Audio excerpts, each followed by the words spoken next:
Les dernières conclusions écrites ont été rendues en mars 2020 et le 4 septembre 2020, les dates de plaidoirie tant attendues ont finalement été fixées entre le 16 mars et le 26 mars 2021.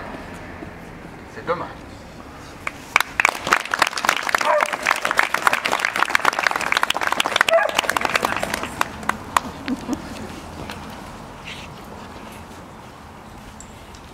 L'affaire climat s'est demandé que la justice belge, au terme d'un procès historique, oblige nos autorités à respecter leurs promesses climatiques.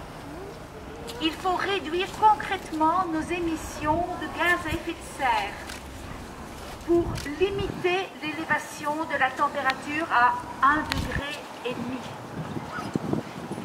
Les scientifiques ont calculé les pourcentages de réduction que la Belgique doit atteindre.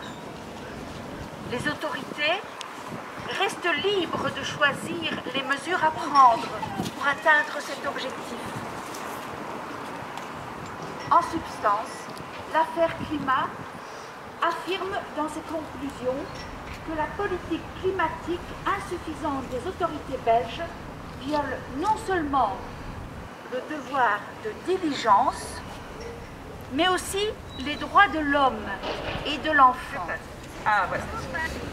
Voilà, en fait, moi, je me suis mobilisée aujourd'hui pour essentiellement défendre les personnes, enfin, les victimes de notre système, celles qui n'ont pas le droit à la parole, les innocentes et les vulnérables, qui représentent tout simplement 40% de tous les végétaux de notre planète qui sont en menace d'extinction. 30% des insectes sont menacés d'extinction également, avec 50% des érimopètres, voilà, 50% des vertébrés ont diminué ces 40 dernières années. Et en fait, tout ça nous amène dans un cycle de l'extinction massive.